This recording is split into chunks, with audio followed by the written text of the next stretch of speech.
Don't Depend on Daddy is an unfiltered safe space, empowering young professionals to build independence in their 20s and beyond, whether it be personal, professional, or financial. Regardless of your age, relationship status, or job title, the most consistent person in your life is you. So join me and let's build our independence together. Enjoy!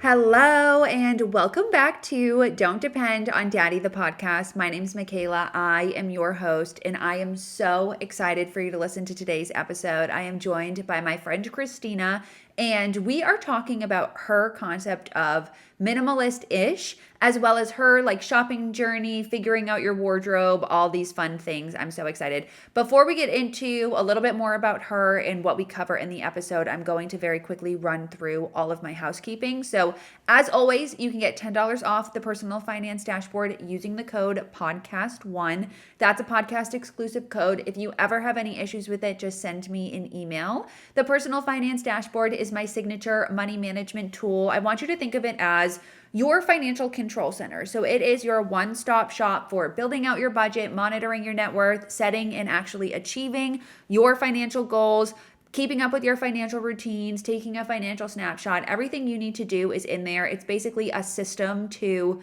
make your finances better. So check it out. You can use the code podcast1. I have two other templates, the basic budgeting template. So this is a really great template if you are just getting started on your financial journey, or you're looking for a tool to just build out a nice, simple, straightforward budget and track against it. It's a really awesome resource. And ultimately, once you get in the habit of budgeting and tracking your expenses, you can then upgrade to the personal finance dashboard. And my second template is the fire planner template. So this is if you are in a position where you're ready to take your finances to the next level. So you want to think forward to retirement and really get clear on how much you need in order to reach your broader retirement goals. I highly, highly recommend checking this out in tandem with the personal finance dashboard. I think they go hand in hand. All of those templates, as always, are going to be linked in the show notes. So now we're going to get into a little bit about what you can expect on this episode. I'm going to share a quick bio on Christina. In case you are not familiar, you definitely should follow her. All of her information is in the show notes. Christina is a YouTuber, author, wardrobe stylist, and pharmacist who specializes in exploring the intersection between intentional living, intentional spending, and intentional personal style. A compulsive shopaholic and over $120,000 of student loan debt, Christina realized she would never get out from underneath her debt, nor build the life she envisioned if she didn't start changing her relationship with her money, her stuff, and herself. Using a more approachable version of minimalism Christina calls Minimalist-Ish, she was able to completely transform her spending habits, curate her space with the things she truly loved guilt-free, and she even paid off her remaining debts in less than 2.5 years. Really, what we get into in this episode is what minimalist-ish actually means. I interpret it's very similar to buying less and buying better, and it really finds the perfect intersection between overconsumption and no buys, which we talk a little bit about no buys because Christina did one, and I also did one in January, and we both agree no buys are just too restrictive, and they almost lead to this feeling of guilt if you do feel like you want something or you decide to buy something. And so minimalist-ish just gets right in between.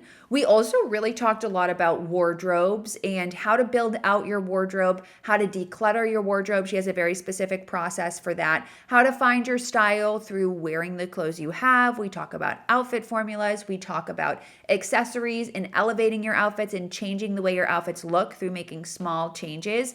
I found this to be really valuable because if you are a podcast listener, you know I have really been focused on my wardrobe this year, finding my style and really figuring out how to dress, not only dress my age, but dress in a way that I feel comfortable and confident in. And it is quite a journey. So if you've been enjoying those episodes, I highly recommend listening through this because I think you're going to really like it. So with that, let's just get right into it. Hi, Christina. I am so excited for you to be on the show. Can you kick us off today with just a little bit of background about you? I'd love to hear about your career journey and how you sort of got into this minimalist-ish era. Yeah, sure. So, and thanks for having me on. I'm excited.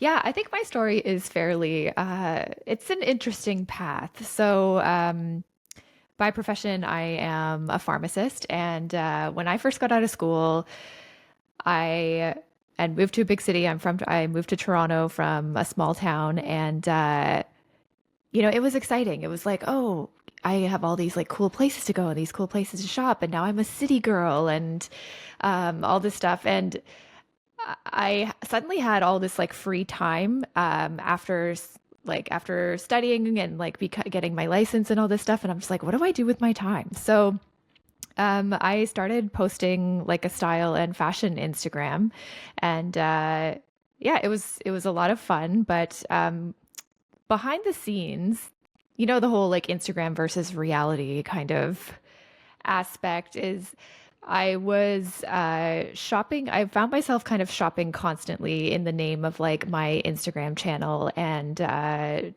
wanted to be like a fashion YouTuber. And I just wanted to be a creator in that space in addition to like what I was doing with my work.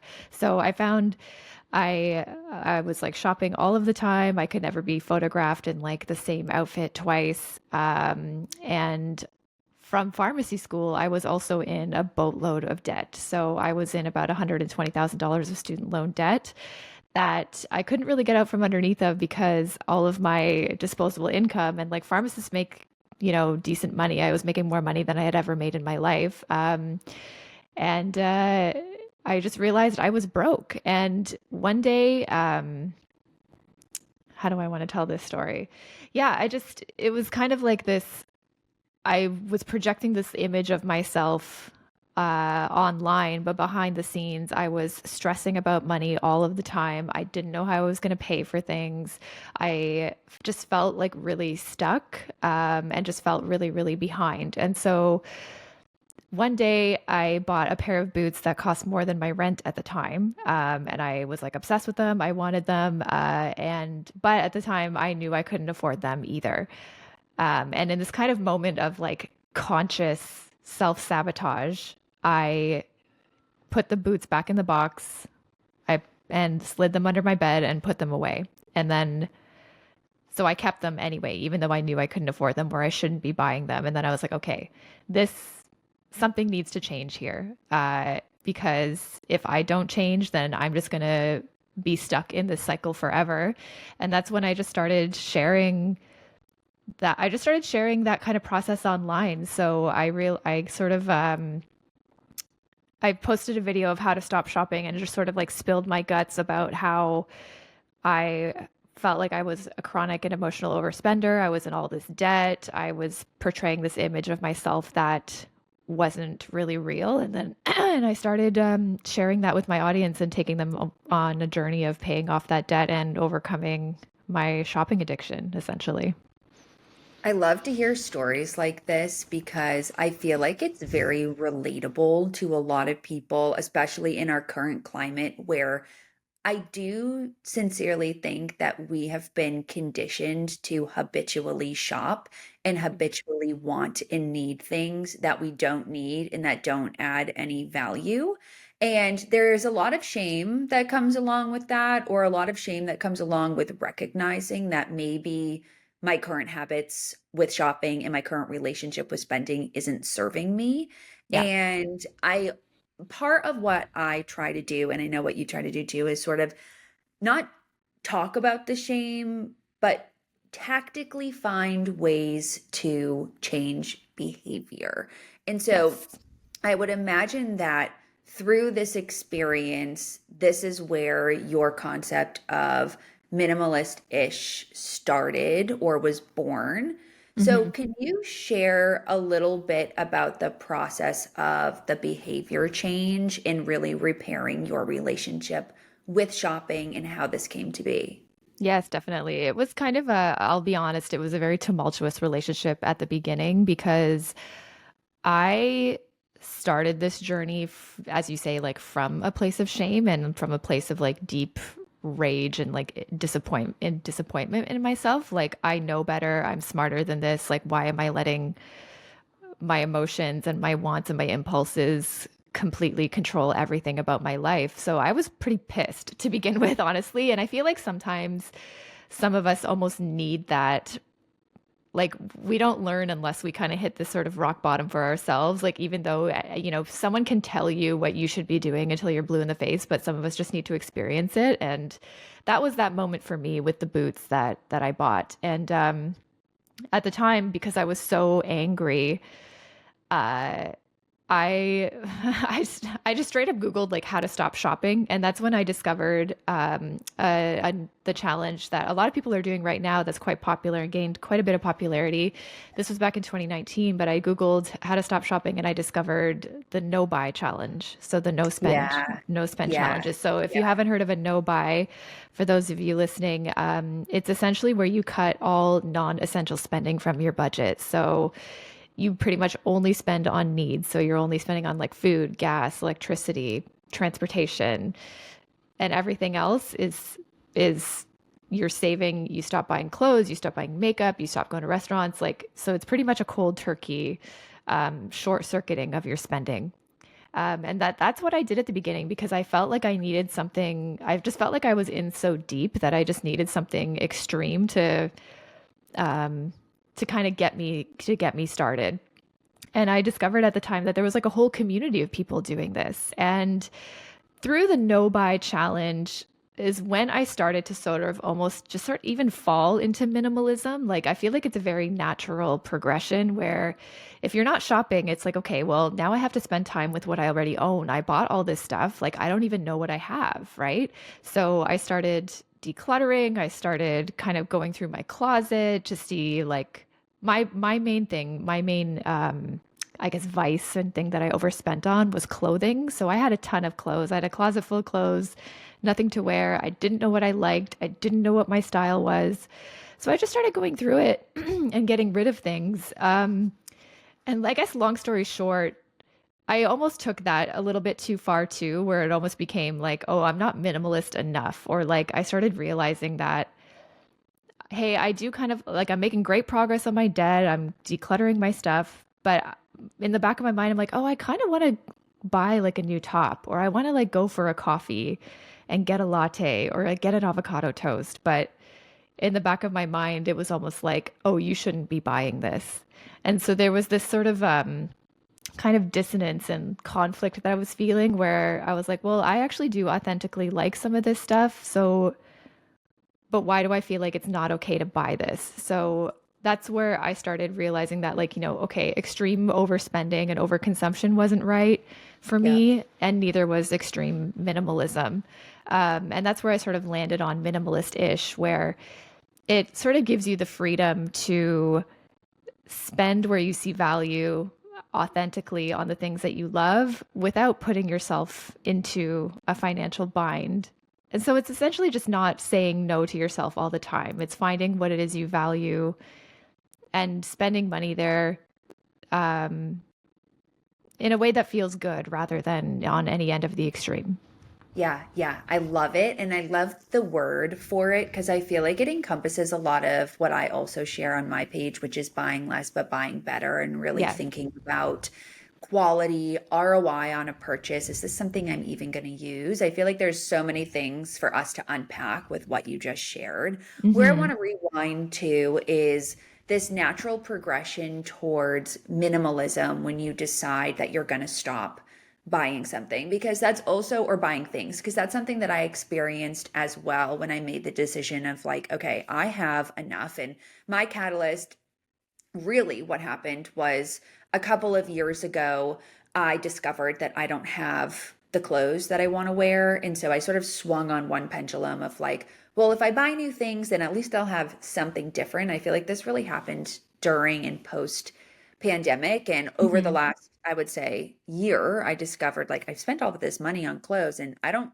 like anything. And now I have this closet full of stuff that I'm not using and I'm not wearing and I don't like it. And, that sort of transcends into other areas of your space as well. And so when I moved out of my apartment in LA last fall, I had a conversation with the moving company. And I was like, yeah, I think I'll have like 10 boxes because I had no concept of how much I actually had in my space. And, after the whole process, I actually had 36 boxes, and that also Okay. includes my furniture, but it was way, way more than I realized. And I feel like that is a very common experience. And so when I moved into my new apartment, now I'm kind of like, okay, I don't want anything, and I don't Yeah. want to be buying stuff, but I do really enjoy, a nice everyday luxury, and I like nicer clothes, and I don't mind spending money on those things. So Mhm.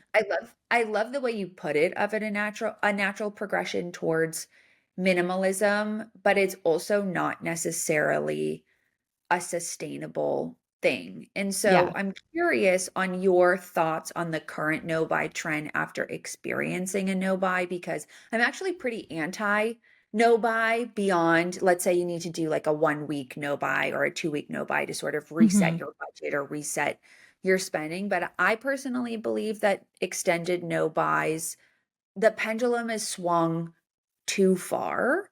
Yes. And really like the happy medium should be, I hate the word balance, but finding the balance is And you know what? I think the natural inclination is, I think, to be honest, balance is so fucking hard to get to.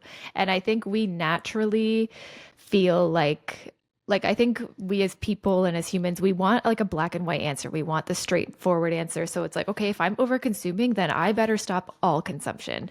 Or if I'm going to be a minimalist, then it means I can't buy anything, or like I can't have more than like a black t-shirt and jeans as my uniform.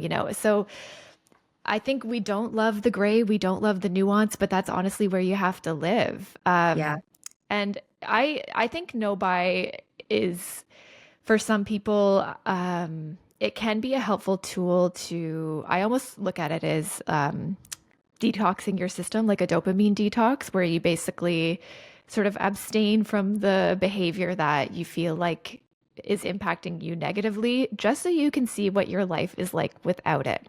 And then you can slowly and surely reintroduce those things in a way that just feels a bit more balanced, and maybe it just has more boundaries around it. So I agree. I don't think a no buy is meant to be, it's definitely not a long-term solution. And there is often like I run a lot of like no buy challenges. I recently published a journal about, it's called the Minimalist-Ish journal, and it's essentially like your guide to doing a no buy or a low buy challenge, which kind of segues me into that. I think the better and more long-term solution is to have more of like a low buy lifestyle or mindset, where you consciously include the things that you love to buy and that you love to spend money on into your budget, but there's just simply boundaries around it, or you do it in a healthier way. Because there's also, it's not always about what we buy, but it's the behavior and the why behind the buy.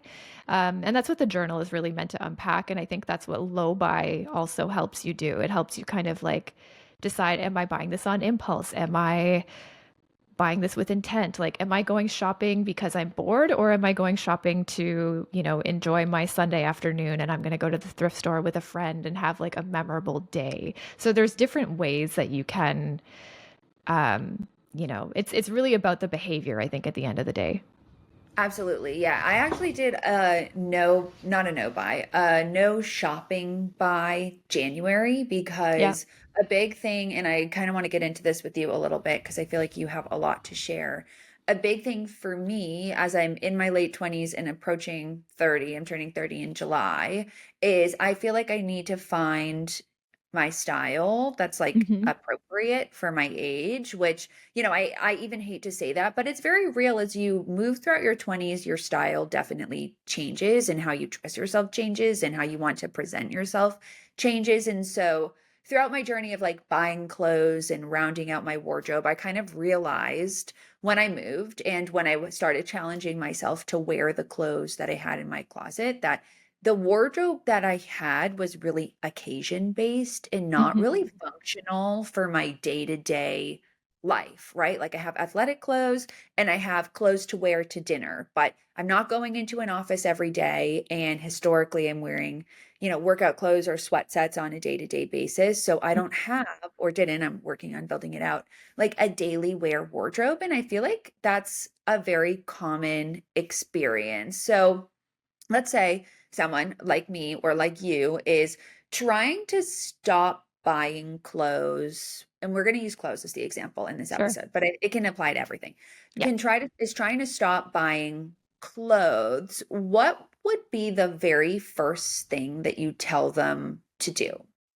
Yeah, I would definitely recommend to kind of alluding back to what you did in January is to put a pause on shopping because I think our natural inclination and our natural solve to the problem is, well, I don't have the clothes I need. I don't like anything in my closet. I have nothing to wear. So let me go out and buy something new. Like obviously the answer is to buy something new, but I'm telling you, if you don't know where you're starting, you don't know what you like, you have an inherent style already. There's things in your wardrobe that you like, we wear clothes every day, right? So there is something in there that you like, but I think putting that pause on shopping is really going to help you give yourself time to understand what it is you like to wear, what you feel is missing, and just to see like what is your actual lifestyle? What do you need? Where do you need to go? What types of pieces do you need that feel versatile? And the more you wear it out of your own wardrobe, that's when you're actually going to see the gaps that you want to fill. So then,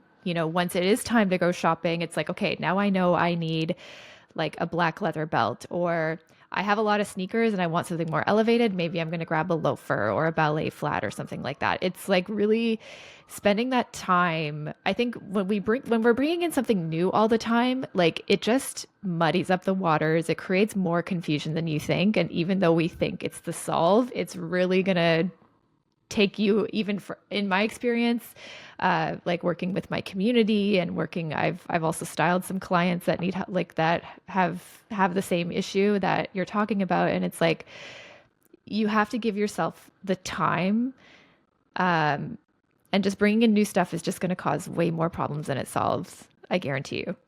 Yeah, I knew you were going to say that, and I wanted to open up this conversation because that's exactly what I did in January was I really forced myself to style the clothes that I had in my closet, and it was interesting to see how that made me feel, not only about my clothes, but also about what I bought, because there were a couple of realizations. One being, I have a lot of occasion clothes or like evening tops that aren't necessarily functional for day to day. So, yes, they're great. I'm not going to get rid of them, but I'm not wearing them all the time.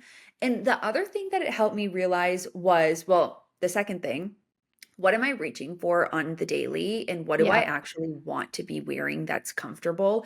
And why don't I have either more of those outfits or things to create those outfits or higher quality versions of them that I can wear all the time.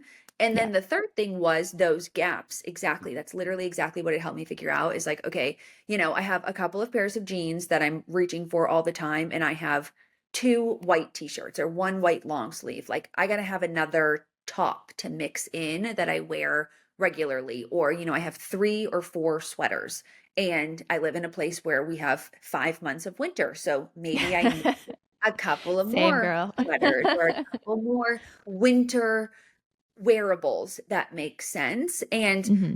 it's so interesting because in the past, I would have done exactly what you said, which is I hate my wardrobe. So I'm just going to go buy more things. And what I've noticed through my own spending patterns, reflection, and going out and shopping and stuff is that when I get into that mindset, I end up buying anything that feels right at that moment. And it's not necessarily the clothes or the things that make the most sense for what I need. And as a result, Hmm. you go out and you spend, let's say, $500 or $600 on stuff. And it's like, okay, well, I spent a bunch of money on stuff that's not actually solving the problems that I have because I was just trying to quickly fix something.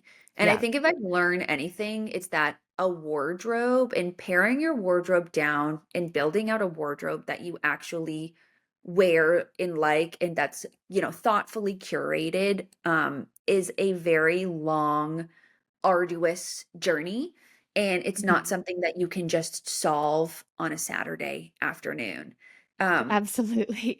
Yeah, and I think that's why there's been so much frustration with the whole like capsule wardrobe narrative, and the way yeah, that I feel like TikTok ended up co-opting it was it became like a shopping list as opposed to finding the pieces that work for you, that are functional for you, that you wear over and over again. It's like, okay, I got to get the white t-shirt. I got to get the white button down. I got to get the jeans. Like it's that's not what it's meant to be. And then to your other point, I think when you go out and spend $600 on like these things that you think are missing, the other problem is like now you have $500 or $600 worth of clothes that you don't know how to wear and you don't know how to integrate it with the rest of your wardrobe. So why I'm such an advocate for putting pause on that shopping and spending time with what you already have is not only are you going to get to know what it is you like, you're going to get to know what gaps you want to fill, but you're actually going to get to know how to wear your clothes and how to like mix and match them and how to create that versatility and ultimately get that cost per wear from your wardrobe that I think that we're all really trying to optimize, you know? absolutely. Yeah, that is one of the other biggest takeaways is I really feel like, and again, learning how to style and wear your clothes, TikTok makes it seem like you can just replicate an outfit that you see Yeah. online and that it's going to perfectly be executed at home, but that's also not real because the clothes you have, the fit is really important is what Yeah. I'm discovering. Like if something doesn't properly fit and you're trying to emulate a specific look, no matter what you do, no matter how expensive that piece is, no matter how perfectly curated it is, it also isn't gonna hit in the way that you want it to. Yeah. And so I guess my question for you here would be because also what I'm learning through conversations with people online and just, my own personal interests is we want to reduce the amount of things we have, but we want to do it in like a thoughtful and sustainable way. So, what, let's say someone has spent a month wearing the clothes they have and they've identified, okay, I know my style, I kind of have an idea of what I don't want. Like, what should they do then to start decluttering? Should they move those clothes to a different pile and maybe see if they reach for them? Should they just cold donate and start adding things in? Like what's the Hmm. process? Yeah, I think it really does depend, but typically I like to recommend I don't declutter out of try not to declutter out of a sense of overwhelm. I feel like we often open up our wardrobe and you're like, I hate everything. Let me get rid of all this stuff. And then you end up, I feel like you can often make a lot of decisions that you regret because you're doing it in such like a moment of passion and frustration that it's like, for some people it might work, but in the past for me, I almost use decluttering as a way to like punish myself for like previous overspending and bad behavior and like I have all this stuff I got to get rid of it now type of thing. So that's not the way I like to look at it. I always like to look at a declutter now as essentially like you're curating the space that you ultimately want and it's like you're creating a your wardrobe should be like kind of like a safe space that makes you happy, that gets you excited. So some things it's kind of like a menu or like a museum. You have to curate it with the pieces that you love, the pieces that you love to look at. It doesn't have to be pieces that you wear necessarily all the time, but either way, most of the things in your closet make you happy or feel good on. So in the moment where you feel like decluttering, have a snack, make sure you're hydrated and kind of come at it from that sense. And I always like to look at it as well as not only are you curating, but I don't like to look at it in the idea of like you're getting rid of things, but you are focusing on what it is you actually want to keep. And that just kind of gives just for me, it's a very small thing, but it just helps kind of focus on the more positive mindset rather than like I'm getting rid of all this stuff that I hate, that sucks, whatever. And it just helps the reframe. But I always like to divide the closet into three piles. So I sort of take everything out and I get a sense of everything that I own. And I actually do a seasonal declutter like every quarter because my closet is tiny. If you guys are watching the video on YouTube, it's small, so I don't have room for like my entire year-round wardrobe in there. So I do like a capsule wardrobe switchover. But essentially, you want to divide it into three piles. I have my yes pile, my no pile, and my maybe pile. So the yes pile is anything that you love. It's the clothes that you wear a lot. It's even clothes that you don't necessarily like. Like my Lululemon leggings don't make me feel like a goddess, you know what I mean? But they're comfortable, they're functional, I need them. So it's just these pieces that you want to keep. Then your no pile is also really simple. It's, clothes that are worn out, clothes where you're like, what is this? Like, why did I buy this? It's a fairly like gut reaction. And then anything in the middle, and what I mean by gut reaction is like you're not mulling over the piece. It's like, yep, no, it's a really fast split second decision and the second you feel any hesitation, I think that should go in the maybe pile, which I like to break down into two smaller piles, which is I like to call it style it or store it.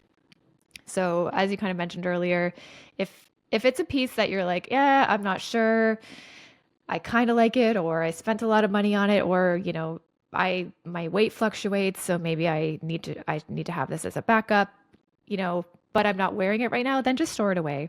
Get it out of your active closet because I think it's just cluttering it up and like adding to decision fatigue. And then the other section is the style it section, where these are kind of the clothes that you want to keep, you're not sure, but or you just don't you maybe you don't know how to style them. Like there's just some hesitation that's holding you back. So I really don't like clothes to sit idle in a closet. I think I consider this style it pile almost like your last test drive. So if you style it, and I like to style it with the clothes that you ended up keeping, like your yes pile. So it's the clothes that you wear all the time. So when you do style that outfit, it's not like, you don't feel like you're wearing a costume.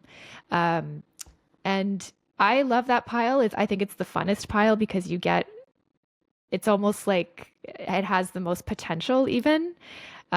So you can style an outfit and then, right away you might realize it's like, oh yeah, I remember why I never wear this. And then that's kind of your answer in terms of getting rid of it. Or you've come up with a brand new outfit where you're like, hell yeah, like now I'm having more fun with my clothes and I'm learning how to style them. So I like to do that instead of kind of just doing like a mass donation right away. And then I do also like to make donation a last resort. I know a lot of us want to get all these clothes out of our closet immediately. But I do like to, if you have like a consignment shop or if you can sell on Facebook Marketplace, if you have the energy and the capacity to do that, I just typically like to make donation the last resort because even though it's out of our house, it's not, that's not the end of the life cycle of that piece of clothing, and a lot of them don't even end up on the floor of the Goodwill or the Salvation Army, you know what I mean? So I try to make that the last option. Yeah, I like that approach. I love the maybe and trying to force yourself or find ways to style the clothes because I do also think that that's a really valuable exercise in flexing the muscle of learning how to Yes. style. I genuinely believe, and I mean, I don't think this is controversial. Styling is a skill. Like, Oh, and big it's but time. it's a skill that you can teach yourself how to do. Like, you don't have to defer to a professional stylist to do it for you. Like you can learn how to style and how to dress in a way that, you're comfortable in, that feels flattering to your body type, in clothes Yeah. that you feel good in through practice. Like I even look back at some of my because I was taking videos and like really trying to highlight the process of how I'm learning to wear my wardrobe starting back in January. And I look back at some of Mhm. those earlier videos to now and I'm like, okay, I've very clearly and thoughtfully identified a few gaps through that process. And now I feel like I have a much better gauge on how to build an outfit. And I'm not getting dressed every single day. I'm wearing a sweatsuit today, but I'm still putting myself in a position where on the daily, for the most part, I am trying to look in my closet and see not only what am I in the mood to wear today, but how can I use the clothes that I have to fit my mood, but still feel and look elevated or good or comfortable, whatever vibe Mhm. I'm going for. And it is something that you have to practice. It's not something that you Yes. learn Yes. by adding new clothes into your wardrobe. And I really think that that is a big miss with the current social media landscape of like to be stylish, you have to have more. I honestly Yes. think the pinnacle of style in my mind is less. The less you have, the more stylish you actually can be and are because you know what you like, you know what fits you, Hmm. and the things that you do have are really high quality. And Yes. so all of that to say, I I am working on in my own life styling the clothes that I have. And so if someone too, because I feel like you have good style and your style is Thanks. minimal and like you know how to dress yourself, how can someone figure out what their outfit formula is? Because I feel like my Yeah. outfit formula is jeans and a t-shirt. And I love wearing that. I love keeping my closet basic, but I have found it feels and can feel boring. Flat. And Yes. sometimes the belt, like I'll put a belt on with jeans and I'm like, I just don't feel like this is doing what it needs to do. Hmm. So what are Yeah. ways that you can find your outfit formula, but also like elevate something Yeah. that's really basic? That's a great question. Yeah. In terms of the outfit formula, I think the best way to do it is, I've actually made a YouTube video on this that I probably should update, but it's all you really need to do, I think, is audit. Give yourself like a week to 2 weeks and just live your life. Don't like pretend like don't. I wouldn't have like an awareness of, okay, I'm doing a style challenge to find out my outfit uniform. It's just live your life and take a selfie every morning or anytime you change your outfit. Let's say, like, if you have to go pick up the kids or if you're going to the gym or like anytime there's an outfit change, just snap a selfie and then just quickly kind of note. Like, I put it in a folder in my phone, like outfit challenge or style uniform challenge. And just take note of how you felt that day, like, or how you felt in that outfit. Um, and I think over those 1 to 2 weeks, you start to see a pattern of like, oh, this whole week I wore my sneakers, or this whole week I reached for a dress and a cardigan, or for me it would be like a t-shirt, jeans, and a blazer. Like I never wear a cardigan. I always reach for a blazer as my layer, and you can kind of start to unearth like what the combinations are. Like maybe you lean towards separates, maybe you like one and done dressing, maybe your jeans and a t-shirt, maybe your leggings and a hoodie. Like you kind of, just take the information as what it is, it's data, and then you can kind of start to see what the patterns are and kind of go from there. So if it's like, if you discover that all I ever wear are leggings and a hoodie and I want to feel more elevated, then it's like, okay, maybe I'm going to try to switch we'll take baby steps. So if I love leggings and a hoodie, and then that kind of tells me that I value comfort in my outfits. It also tells me that I value separates. Like maybe I don't really want to reach for dresses. Um, Maybe it means I want to feel casual and laid back. So, what can I add to take that to the next level? Maybe I'm going to add like maybe a more elevated, like wide leg trouser with like an elasticated waistband. That way I have the more elevated piece, but it's comfy, it's cozy, it's chill, and you can kind of like build out from there. And then to answer your question about the basic feeling, I think the main struggle that most of us have is we kind of, I think that the exercise of knowing our uniform is super valuable, but then it's like you discover, okay, I love jeans and a t-shirt, so I'm just going to go and get like three of the same pairs of jeans and like five of the same t-shirt in the same in maybe I'll be adventurous and I'll get them in the different color. But the problem is like now you have a wardrobe that's all jeans and all cotton t-shirts and it's still going to end up feeling flat. So there's two tools that you can use here. I love using the tool of texture. So if I know I love a t-shirt, then maybe I'm going to get it in like a really cool knit or um oh, sorry, I should say texture and shape. So, if I know I love t-shirts, then maybe I'll get like a different silhouette. There's a lot of really cool like sculptural patterns, sculptural silhouettes that you can get nowadays. Or with denim, like I'm a huge denim lover, but I'm not going to go and get like the same straight leg pair of jeans. So maybe I'll try a wide leg, or I'll try like a balloon or something, just something to add some shape and interest. Yeah.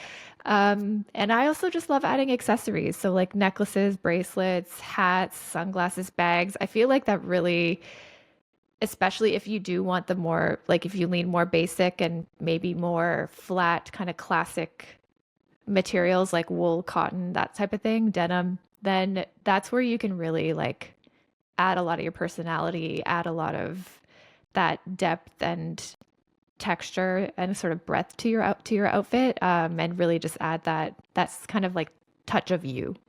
Yeah, yeah, those are amazing tips because I feel like that's been my exact experience. It's like I love a jean and a t-shirt, and so I have so many jeans and so many just plain white tees that I'm like, this isn't, it's not giving any dimension. And so I Hmm. recently, I was somewhere on TikTok discovered the texture and the shape thing. And so now when I think about a new purchase, like I don't need any more plain white tees, but I've really been loving those white t-shirts that have a little bit of a cinch, or it's not a Yes. peplum, Yeah. but they have a little bit of shape, or they have a fun sleeve, or, Yep. maybe they're a little more boxy so they don't hit at your exact waist and they give you a little bit more shape on top. That's really what I've been going for in my head. I haven't Yeah. actually executed Yeah. on it yet because I'm trying to be thoughtful. So I do think that the shape makes a big difference. And accessories, what I find with accessories, because I also think that my dollars right now are best spent on accessories, shoes, bags, as opposed to more clothes. I Yep. genuinely think that you can change the entire outfit with the right accessories. But what I'm finding is they're very expensive. And so, especially if you Yeah. want to buy like when it comes to bags and shoes and stuff, like I like to buy I don't buy anything really designer, but I like that mid-level bag. Hmm. It's a couple $100, it's done really nicely. It honestly, in my opinion, just as nice as a designer bag, but not $5,000. Yeah. Uh, Where do you think is the best place to start? Like, should someone be starting, and I'm asking this selfishly, like, should I be looking Hmm. at shoes? Should I be looking at belts? Should I be looking at jewelry? Like, where Yeah. where do we go? Because it's I okay, yeah, there's so many yeah. choices. There is. I think it depends on what gaps you do need to fill. You mentioned it earlier. I love a shoe. I love that like is you can wear the exact same outfit, but you change the shoe and it does give a different vibe. And I often find it when it comes down to it, it's like the shoe can sometimes make or break the outfit. So if you have like add like a cool slide or like, play around with the trend even like the sheer ballet flats or like getting a Mary Jane or something, depending on what your style personality is, what you gravitate towards, or like if you're a sneaker person and you're always wearing like a white sneaker, then maybe you're a sneaker person, so it's like if you want to jazz it up, let's maybe get a colorful one. Like that could be something fun. So I definitely think shoes have a lot of impact.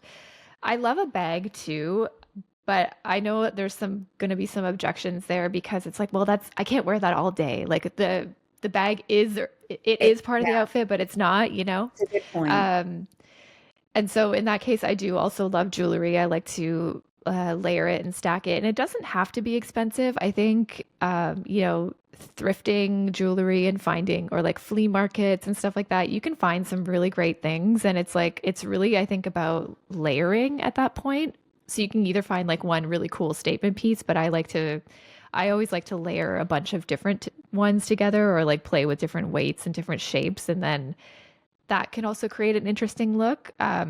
Like right now, like the sort of bangle cuff style is very Yeah, popular. I got a But silver cup. like, did you? Yeah, I don't, it's on but I my put it on my wrist and I'm like, this is the only bracelet I have on. It doesn't look right, or it doesn't, it's not executing the way that I envision it. And I feel like it's Hmm. very hard to identify, well, what's missing here for me to Hmm. feel like I mean, I guess an outfit is like never fully complete, but it's hard to figure out what isn't tying this all together. Hmm. And I think that like sometimes I will say like when you've got the outfit on and you're like looking in the mirror, sometimes you're going to be like, is this right? I can't tell. I Yeah. find you also have to like live in it a little bit and like Mm. almost let it evolve. Like we talk about the muscle of styling, especially if you're trying something new and it's a little bit out of your comfort zone. You might just be like, oh, like F no, I can't do this. Yeah. But just kind of like just let it baste a little bit. Maybe live in it. Maybe Yeah. go out and get a coffee in it and come back and see how Yeah. you feel, Like just letting it kind of settle too, I think really helps. And I think that's also where the selfies also help. Yeah. Where you take it in a full outfit. So it's like it's not like you're in your full outfit and then you're like in your bare feet, or like take the selfie with a little bit of swagger. Like I'm like, Yeah. if I'm going to post this to Instagram, I want this to look good, and then kind of like Yeah. look back on it and you might be like, oh, I actually really like that. Mm. For example, I find a lot of us might be interested in the more like oversized silhouette, but a lot of times people feel like, oh, this is way too big. This is eating me Yeah. alive. I can't do it. But then it's like you take the selfie and then you look back and you're like, actually, no, this was kind of cool. Yeah. So Yeah. it's just giving it a little bit of time too. I think that is helpful. Yeah, I love that tip because I will also say the more that I've worn some of my clothes, the more they've grown on me. It's Yeah. interesting because sometimes, and I feel like it goes in either direction. Like in my closet right now, I feel like I have clothes that I wear all the time. And now I have things that since I have worn them, I never touch anymore. Hmm. And I don't really have a lot of in-betweens. And so I'm currently trying to segment my closet of like, these are sort of following your piles recommendation of like, if I'm wearing something often, and it's coming out of the laundry often, I'm putting it in a certain part of my wardrobe. Mm. And that's how I'm like ever so slowly identifying what I'm reaching for versus what I'm not reaching for. And Hmm. so I find that has been very helpful. The last thing that I want to touch on here with the idea of minimalist-ish in mind, but also the Hmm. fact that we both live in places with all four seasons. What I am really struggling with as we move from winter to spring to summer is I don't know how to create a minimalist wardrobe and think about the seasonality of clothes. So for Hmm. example, like I need a pair of flats and I know that for sure. How do I think about flats that are going to transcend some of the seasons? Like spring, summer, fall, like you can kind of wear flats that whole time. Do I Hmm. need spring, summer, and fall flats, or should I try to get one pair of flats that could work all three seasons? Like the seasonality of things is tripping me up. So Yeah. thoughts and Oh, opinions on interesting. that. You know what? I feel like, yeah, you could. There's definitely ones. I don't want to call it brands, but I'm like, there's like a Everlane day glove Yeah. to comes to mind. That to me is like all, you can wear it with the sock in the fall. You can wear it Yeah. just on its own as a flat in the spring and summer. Like if I'm thinking of like a summer flat, I'm thinking of like a slide maybe, or like the mesh flat or something like that. To me Yeah, seems a bit I more almost bought seasonal. a pair of mesh flats and then I was Yeah. like, this feels like a I silly think they're purchase. cool. No, I think Yeah. they're cool. Do you I like think them though that like because they'll last? I guess shoes are kind of like every couple years you kind of have to replace them anyways if you're wearing them all the time. So, yeah, yeah, yeah. And I mean, I think, dipping a toe into a trend, I think that's mm, fine, seeing if it's for you. Again, I like to look at a trend as more of a tool in my closet. So it's not something that I'm buying for the sake of being trendy. It's like, how does this create contrast or interest in my outfit? How does it create, like, in the sense of a mesh flat, like, it's basically like a sandal, right? It's like the illusion yeah, of a sandal. So it's like creating that skin or like the little bit of yeah, openness feeling. So it's like sometimes that might feel what's missing. So it's like if I put on a flat with a closed toe that's like a leather flat, and then everything else feels a bit too covered, then maybe I switch that out for like an open toe shoe or a mesh flat to yeah, create a bit more breathing room. So there's like things like tools like that. If you want your most versatile thing, then I would say like a leather flat that you can wear, that you yeah, can walk in. I think that's going to be the most versatile. Um, but like I said, you might feel, and I think that's cool. Like I think roll with it and then see. It's like, okay, maybe in the summer, summer is hot. It's longer. I feel like it's long in the city. I don't know. It's like it it's is. short, but Yeah, it's long. But living in like a big concrete jungle kind of vibe, it's quite hot. So it's like, okay, yeah, I know I can wear this flat in the summer, but maybe it's getting a little sweatier if you like, maybe I want yeah, something a bit more open. So I think in this, cost per wear versatility is very important, but and like in the minimalist-ish mindset, it's like, giving yourself permission to have that little bit of versatility, but not, or the variety, I should say, but like not necessarily just for the sake of it. It's like looking at the piece as this is what this is the role that this thing is playing in my closet, and I'm not Yeah. buying it because it's hot and trendy right now. I'm buying it because it serves this purpose, and Yeah. I plan on wearing this after it's no longer cool because now I know what this does, like the role it plays in Yeah. my closet. Yeah, I That's how like I that like to look at it. perspective because I definitely feel like with my wardrobe specifically, I really do struggle with the permission to buy something that isn't Hmm. so specifically classic because Yeah, I have gotten stuck in that mindset of like I cost per did wear, too. wear these things. Yeah. But I am finding that, a pair of Sambas, for example, isn't going to tie an outfit together. And I have Birkenstocks, which are great, can be worn winter, summer, fall, whatever, but they're Hmm. not elevated in the way that I need a flat. And so I have all of these clothes. And the example why this comes up is because last week I went to like a business casual kind of event and Hmm. I could put together an outfit, but none of my outfits felt like they were working because I did not have the right pair of shoes. And it's like we spent all of this time on our closet and then we forget that there are other elements that actually could change how your clothes you already have look if Yeah. you just pay attention to it. So it was a really interesting perspective. And so now when I'm thinking about my wardrobe, I feel like I've pivoted from clothes to shoes, jewelry, belts. I Hmm. struggle with belts. Um, so I like that advice and I'm going to practice it because Yeah. I'm on the hunt for a pair of versatile flats that provide some variety. Maybe I need two Yeah. pairs and that's totally Yeah. fine. Yeah, totally. Uh, And I think yeah. looking at it from the sense of like, what's this acting like looking at your clothes as a tool rather Mhm. than like, I think a lot of us think like, oh, I want something classic. I want something practical. Like, and Yeah. that's fantastic, but also just thinking about it, like, how is this going to, what role is this playing in my closet, or in the outfit itself? So it's like, Yeah. you know, like a chunky boot is going to play a different role than a pointed toe boot, or like Yeah. a leather ballet flat is going to play a different role than we'll keep going back Mesh. to like the mesh flat. So, the leather ballet flat might be like if I want to feel a little bit more ladylike or Yeah. feminine or polished, and then the mesh flat is like, well, maybe I'm wearing like my full, jeans and t-shirt outfit and I want something just like a little bit more fun, or I want something a bit lighter, or this is my slim element, or this is my showing some skin element. Yeah. So just like thinking about it rather like more as like what role does this play, and like how am I using this in my closet, rather than like thinking about it as just individual pieces that create an outfit. Like, Yeah. or adding a belt. This textured belt is adding shine, it's adding texture to my Mhm. look. It's helping it go from like flat to something with a little bit more depth or Yeah. edge, or that kind of Yeah, thing.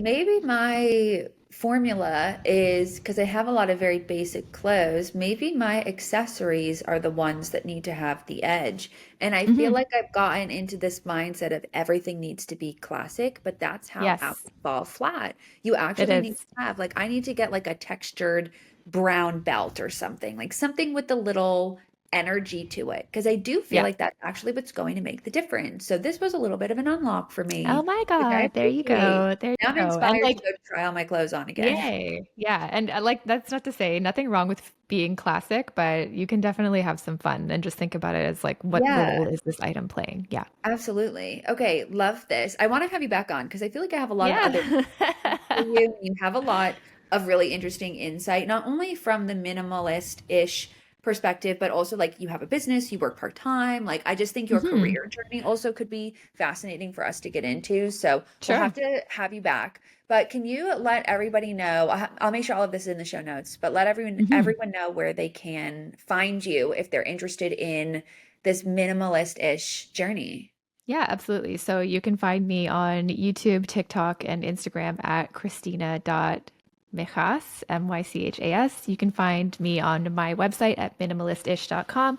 And I'm just going to do a quick shameless plug. So I recently published a journal. It's called the Minimalist-Ish Journal, Your Guide to Buy Less, Live Better, and Find More Joy in What You Already Have. So it's basically like your playbook to curating your life, reaching your spending goals, your low buy, your no buy goals, with just like a little bit more balance and freedom than, I did it wrong, so you could do it right type of thing. And it's available at Walmart, Target, Barnes and Noble, anywhere you buy your books. Love it. I'm going to get a copy because A, I know how Yeah. hard it is to get your book out there, but B, I think I could actually like very much so working through that. So I'm super excited. I'll make sure all of your links are in the show notes. And thanks so much for coming on. Thank you. It was awesome. Thanks so much.